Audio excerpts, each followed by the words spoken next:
시작해 볼까요?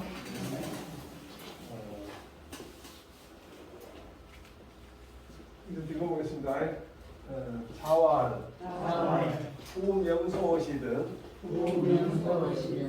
유의 불락하고 식재 구죽토진이라. 자활이겠네. 공자님 말씀이겠죠? 공자 말씀이. 아버지가 이름을 불러갖고 부르더니, 즉 이름을 불러갖고요. 누구야? 불렀거든. 유락이 있는데 유는 빨리 대답한단 말이에요. 락은 천천히 된단 말이에요. 이것은 예 그런 것이, 이것은 예 그런 것이. 부모가 불렀는데 예 그렇죠. 이렇게 빨리 대답하는 거예요. 빨리 대답하고 느리게 대답해서는 안 된다. 그리고 밥이 입에 있을 때는 별로 뱉어야 돼요. 선생님이 고모부 해가지고 고모부한테 6살 때 내가 이제 가서 공부를 시작했으니까 그냥만 그 방에서 같이 자기도 오고 막 그랬어요. 무서워서 못 가, 집에 가 이러니까 자기도 오는데 그냥만 이제 어렸을 때부터 그냥만 선생님이라 그러니까 고모부란 말 한 번도 못 부르고 돌아가실 때까지 계속 선생님이라. 이제 고모한테는 고모라 그러거든요. 그래서 부모가 자기를 불렀을 때 빨리 대답하고 또 입에 밥이 들어있으면 빨리 뱉어라 이런 얘기는 급하게 부모의 그 명령을 갖다 또는 말씀을 갖다 들으라 이런 취지로 했겠죠. 그러니까 요즘에 지금 보면은 아버지가 퇴근을 하는데 아들이 테레비 보고 있으면서 아빠 안녕 이거잖아요 지금 이들이. 그게 무슨 얘기입니까? 부모는 얼굴을 쳐다보고 공손히 인사한 게 아니라 원래 인사해야 하는 것이니까 그냥 하는 것이 나는 지금 마음 이해가 있는 거예요. 사실은. 그래서 이것은 옛날에 가르칠 때 보면 정말 부모들은 빨리 대답하고 느리게 대답하지 말고 밥이 입에 있으면 뱉을 정도로 급하게 해라 이런 얘기입니다. 이와 관련해 가지고 이게 이제 중국에 가면 24가지 유명한 효도원 사람들 써놓은 24효라고 있어요. 이건 희채오친이라는 것인데 이 사람 70살이 먹었어. 지금 아버지는 90살 더 먹고 어머니도 90살 먹고 거의 100살 사는 사람인데 70살이 먹었어도 항상 가지고 노는 어린아이 장난감을 가지고 나와. 또 때때어서 입고 다니고. 그리고 어쩔 때 한 번은 물을 들고 단상 마루로 올라가다가 일부러 넘어져가지고 애기 우는 거예요. 이렇게 해가지고 이 사람이 노래 잘하는 사람인데 자기 부모로 하여금 자식이 늙고 부모는 더 늙어보잖아요. 자식이 부모한테 제 나이가 몇입니까? 그러면 안 되는 얘기예요. 그래서 얘기란 책에도 보면 부모 앞에서는 자기가 나이가 먹었다는 표현을 하지 말아야 돼요. 두 가지 이유죠. 하나는 나도 나이 먹었으니까 부모님 보고 대등하다 그런 얘기를 할 수도 있고 또 한편으로는 나 나이 먹었으니까 아버지는 어머니는 얼른 돌아가시죠. 그렇게 생각할 수 있습니다.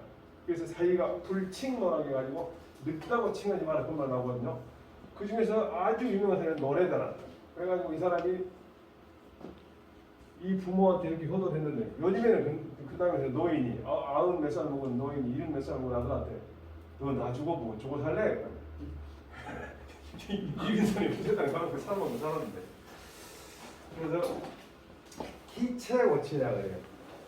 장난으로 때때 옷을 입고 부모를 즐겁게 해준 거예요. 그래서 그 중국에서 유명한 그 희채오치라 해가지고 나오는 노래자는 말입니다. 자, 공자가 말하였다. 공자가 말하였다. 아버지가 명하여 부르시면 아버지가 명하여 부르시면 즉시 대답하며 머뭇거리지 말고 음식이 입에 있거든 이를 뱉을 것이다. 엄청나게 제가 어렸을 때 공부할 때는 진짜 부모님한테 이렇게 해야 돼요. 이게 지금 요즘에는 아버지께서 들으시거든 곧바로 대답하고 꿈을 들여서는 안 된다. 음식 입안에 있으면 뱉고 달려가라. 그래서 이것도 상당히 좋은 표현이라고 보니까. 그냥 그렇게 얻는 거 어떻게 해야 되냐. 그래서 부모가 불렀을 때 부모에 대한 게 심지어 이런 말도 있어요. 부모님하고 대화할 때는 말하지 않아도 알아들어요. 왜냐하면 나도 부모가 돼보니까 자식들한테 하고 싶은 얘기를 못할 때가 있다. 그러면 그 심정을 알아줘야 하는데 꼭 말을 해야 얘기를 안 한다면 그 말하기 자체가 생각이 많이 싫어 부모 입장에. 그래서 자식은 부모를 즉 형태로 나타나기 전에 말을 하기 전에 먼저 알아차려야 돼. 근데 말로 불렀는데도 대답 안 한다거나 느리게 대답하면 얼마나 속상한 거죠. 이런 걸 어렸을 때 가르쳤는데 이걸 갖다 지금은 안 가르치고 학교에서 점수만 잘 맞으면 상땡이란 말이에요. 그러면 안 돼요. 또 하나 할까요? 태공이왈 효 친이면 자역 포지 하나니 신기 불효면 자하 효원이리요. 네, 태공망이라는 사람인데 강여상이다 하고 태공망이라는 사람이 부모님한테 내가 효도를 잘하면 자식도 또 나한테 효도한다 이거예요. 얘가 부모한테 효도 아니다면 자식이 어떻게 효도할 수 있겠냐는. 그러니까 아들은 아버지의 뒤를 보고 배우고 딸은 어머니 앞을 보고 배운다. 즉 부모는 자식들이 어떻게 하는가, 앞으로 자기들이 어떻게 생각하는가 부모가 한 대로 따라간다. 제가 우리 아버지 막내, 내가 막내를 하다 보니까 우리 오촌 조카가 나보다 10살 더 동생이 있어요. 오촌 조카. 그런데 그 조카가 이제 어렸을 때 지금 아버지 우리 사촌님 살아계실 때 내가 한번 물어봤어요. 그 큰 조카는 나보다 나이가 10살도 많고 또 장손이니까 내가 그냥 양준을 놔요 그랬어요. 그랬더니 형님이 막 말을 내치면서 당내에서 그런 말이 어디 갔다는 거예요. 당내. 그래서 지금까지도 말을 놓고 있어요. 내가 66인데 그 사람이 76인데 지금도 말을 놓고 그 사람 나한테 양준이라고 해요.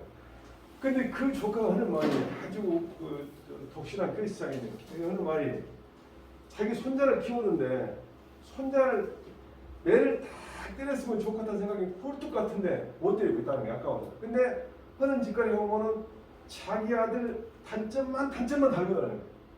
눈에 그렇게 보인다. 근데 사실은 손자한테 매를 들 만큼은 용기가 있는 사람은 없겠죠. 저도 사실은 손자 보면 아까워 죽겠는데. 그래서 자식이 부모한테 효도하면 그 손자는 당연히 아들한테 하잖아요. 제가 어렸을 때 제가 이제 부모님한테 항상 용돈 드린 것을 내가 안 주고 할머니 드리라 공투사가 드리라고 했어요. 그랬더니 얘가 딱 첫 달 공급을 받더니 나 5만 원, 지금 뭐 5만 원, 외할머니 5만 원 딱 주더라고. 근데 지로서는 최선을 다해 준 거니까. 그래서 속으로 아 내가 참 그때 그 교육을 잘했다 그래서. 이게 지금 사실 직업에도 잘하고 며느리가 잘하니까 손자도 직업에도 잘할 수밖에 없단 말이야. 그런 모양을 이제 그림으로 그려놓는 거예요. 이거는 나는 효도 안 하면서 너한테 효도란 말을 나는 바람풍하면서 너는 바람풍이라는 말은 똑같다는 거예요. 자기는 자기가 옳게 해야만이 뒷사람을 따라서는 거예요. 그래서 바람풍 그것도 사실은 자기는 행동을 나쁘게 하면서 다른 사람한테 따라서 하면 안 된다. 그래서 아이들에게 바라는 것을 부모가 먼저 훈련해야 돼요. 근데 요즘에는 좀 애석하게도 부모가 어떻게 하는 것인지를 잘 모르는 아이들이 부모가 돼버렸어요. 이보다 더 중요한 가정교육은 사실은 없다. 자식이 대가족교회에서 부모한테 설사 지금같이 이 말하자면 핵가족이라 하더라도 애들이 자기 할머니 할아버지한테 전화를 한 건 할지 여러 가지 내용 대화 내용을 보면은 아 우리가 나중에 그래서 부모한테 어떻게 할까 다 알게 됩니다. 그래서 사실은 네가 효도를 받으려면 네가 먼저 효도해라 이런 거 같은 얘기죠. 태공이 말하였다. 어버이에게 효도하면 내 자식 또한 나에게 효도하나니 내 자신이 이미 효도하지 않았다면 자식이 어찌 나에게 효도하겠는가. 결국은 부모한테 효도를 내가 하는 이유는 결국 나도 그 자식한테 효도를 받는 건데 그 효도를 받아도 좋은 게 아니라 모든 사회의 질서는 가정에서부터 시작됩니다. 부모가 자식을 사랑하고 자식이 부모한테 효도하고 형제간의 우애하고 이것이 점점 밖으로 퍼져가지고 사회의 질서를 유지하는 것이지. 그러니까 수신제가라는 것이 왜 나오냐면 지금 집안에서 자는 것이 밖으로 나가다. 지금 집에서 잘 못하고 밖에서 잘하는 것은 흉내만 낼 뿐이지 진심이 아니에요. 지금 집안에서 욕을 먹는 사람이 밖에서 칭찬받는 것은 그건 다 가짜. 위장이에요, 위장. 그래서 국회의원이랄지 이런 지도자들은 지금 집안을 잡아야 돼요. 지금 집안에서 어떻게 평가하는 게 굉장히 중요해요. 지금 집안의 평가 나쁘면 반드시 나쁘답니다. 그래서 효도열자를 잘 보면은 본받을 효자하고 똑같아요. 부모한테 자식이 어떻게 하냐에 따라서 자식이 다 보고 그대로 따라산다. 예, 0세에서 3세까지 그 어린애들 정서가 딱 굳어져 온다. 만 3살 되면 그때 딱 평생 동안에 굳어져 버려요. 그래서 1차 때 얘를 제대로 교육시키면은 애들이 아주 정서가 좋답니다. 또 하나 해볼까요? 효수는 환생 효순자요. 효수는 항상 행위자요. 오역은 환생 오역자 하나니 불신 거든 단단 참도소 하나 점점 접적 불차이니라. 이건 뭐냐면 효도고 순종한 사람은 도로 효도고 순종한 자식을 낳게 돼 있어. 근데 그 거스리고 그런 사람들은 도로 거스린 자식을 낳게 돼 있어. 그걸 못 믿겠으면은 어디를 보라고? 처마한 거리에서 떨어지는 물을 보라요. 처마의 물이 점점 적적 점점 물방울 모두 하나도 차이 없이 그냥 톡톡 떨어져요. 그러니까 효도한 사람 효도 많고 효도 많고 계속 술 먹고 고래고래 소리 지르는 사람은 그런 사람 많다. 저희 고향에도 보면은 자기 아버지가 술만 안 먹고 동네가 뜨뜻해. 왜냐? 그 사람이 술 먹고 이제 막 낯을 들고 다니고 막 무서우니까 전부 다 문을 잠그고 숨어있지. 우리는 특히 어렸을 때. 그래서 그런 사람 보니까 나중에 정말 친형제가 됐는데 아들 하나 좀 쓸만 해서 며칠 죽어버리고 전부 다 오해가. 그래가지고 우리 이제 개수가 어른 한 분이 고역의 사람 한 사람을 딱 보고 하는 말이 이 사람 어머니가 안 좋은 집안에서 시집 왔다는 거예요. 그래서 정말 며느리를 잘 받아요. 정말 중요하고 며느리를 잘 받아요. 그래서 옛날에 가문을 중시한 이유가 뭐냐면 얘가 우리 집안을 생각해서라도 내가 참고 살고 허튼 행동을 해서는 안 되겠다 이렇게 생각한 것이 가문인 거예요. 사실 가문이라는 게 돈 많고 지위가 높은 거 아니라 내가 우리 집안의 명성을 생각해서 최소한도 이런 정도는 참고 살아야겠다 이렇게 하는 것이 사실 가문이에요. 그걸 보고 옛날에 교육시킨 것이 상당히 의미 있었는데 요즘에는 괜찮아요. 저들끼리 다 만나보잖아요. 또 살다가 알아보고 정말 이게 그렇다. 이게 이거 떨어지면 계속 떨어지고 심지어 돌 같은 게 구멍이 파질 정도로 똑같더니 참 심하게 떨어집니다. 여기 이제 고려장이라는 것인데 고려장 있죠. 고려장 얘기 많이 들으셨죠? 고려장이 세 가지 요소가 있어요. 세 가지 요소. 첫 번째는 이제 자기가 늙어야 이제 그런 게 아이고 나 이제 그만 살려라 보내주라.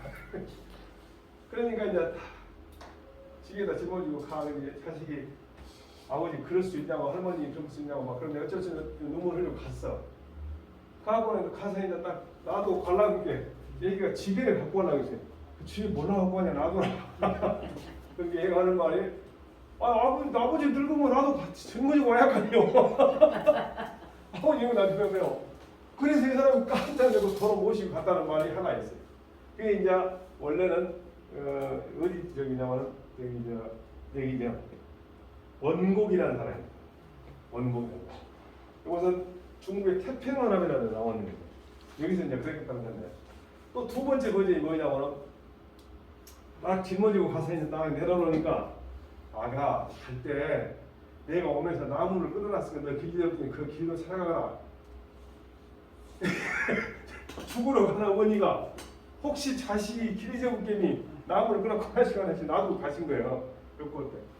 그런데 깜짝 놀라가지고 이 세상에 내가 이래 쓰거냐 해갖고 자기가 이 사람을 그때는 법으로 몇 살 넘으면 무조건 갖다 이렇게 산에다가 이렇게 고래장 하게 돼 있는데 가서 모시고 가니까 내가 기회니까 싶어서 나무에 끊어놨으니까 그 자식들 데리고 행복에 살아 그랬더니 깜짝 놀라서 돈을 모시고 감춰놨다는 거예요. 감춰놓고 있는데 이제 중국에서 문제를 내. 모르셨나요? 중국에서 뭐 문제를 내. 문제를 냈니?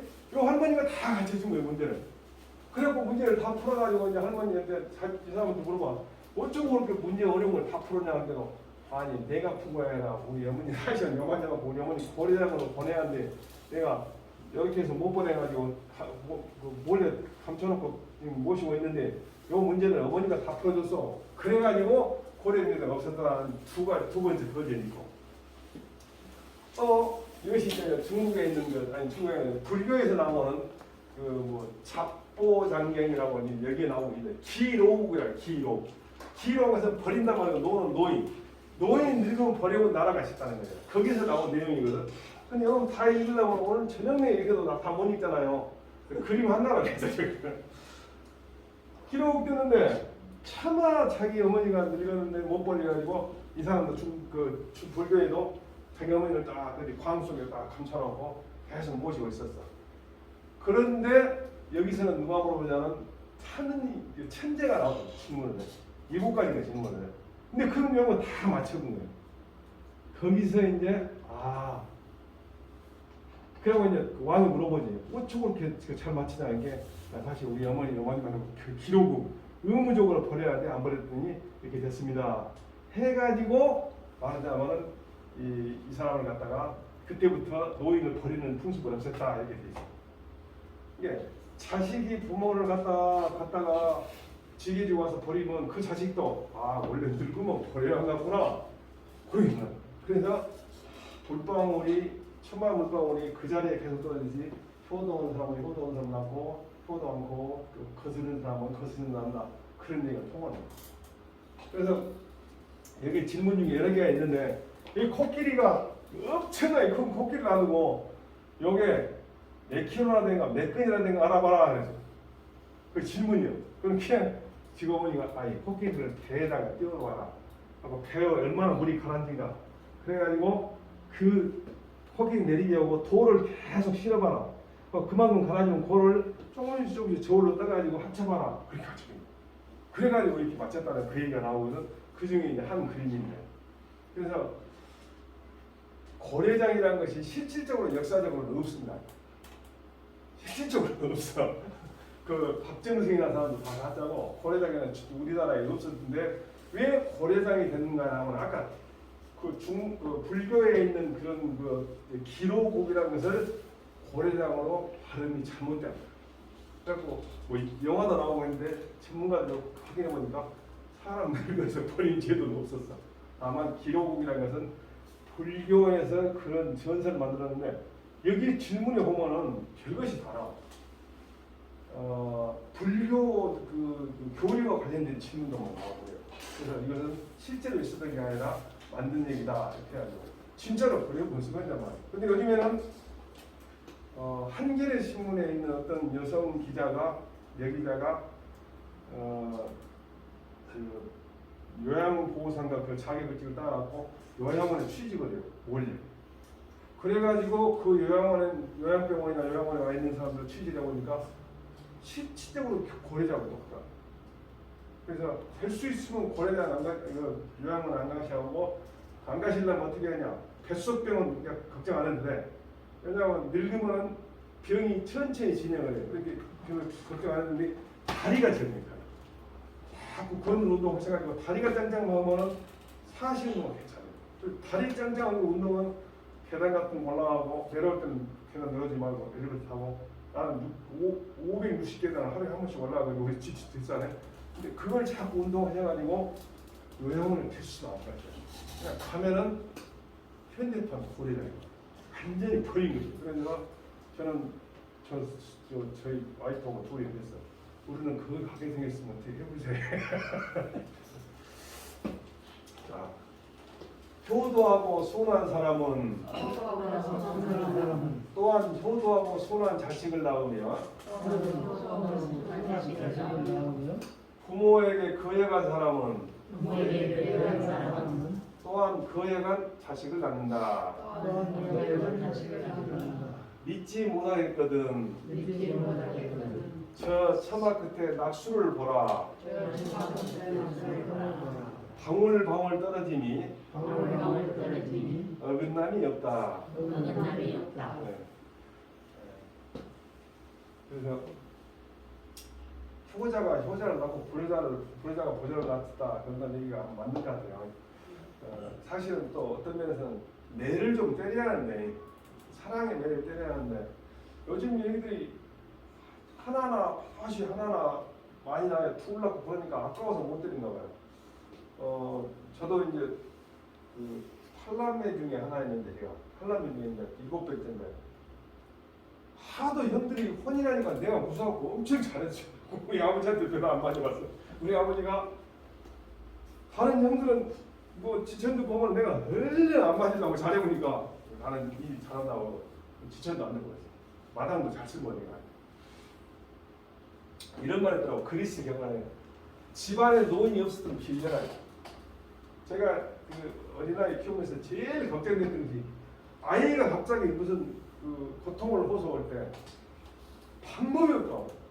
그런데 어머니를 모시고 있으니까 어머니가 딱 보시니 얘기가 다된 것이다. 한마디 하니까 걱정이 없어진 거야. 근데 어머니 안 계실 때는 애기가 아프면 전혀 잠을 못 자는데 어머니가 딱 알아보니 아이고 애기가 다 그때 그래야? 그래 보니까 내 마음이 그렇게 편하다. 그래서 노인이 그것은 반드시 필요해야 돼. 그래서 노인은 두 가지. 정말 중요한 것은 작은 도성한 일. 많은 경험을 갖고 계시기 때문에 이 경험이 바로 어떤 상황이면 바로 나온다. 그리고 노인이 제대로 행동을 못하면 먼지가 돼요. 큰 먼지가 돼요. 이거만 큰 먼지. 이게 진짜 버리기는 버리는 너무 크다는 얘기예요. 그래서 노인에서 내려받아 나오면 노인 행동을 해야 하지만 진짜 중요한 것은 집안에 노인이 있어요. 그래야 집안의 세상에서는 많은 경험들을 전달해 준다. 그리고 제가 이제 할아버지 한 분이 되다 보니까 내가 지금 애들을 잘못 가르친가 잘 가르친가 걱정이 될 때가 많은데 이렇게 해서 효행편이 끝났습니다.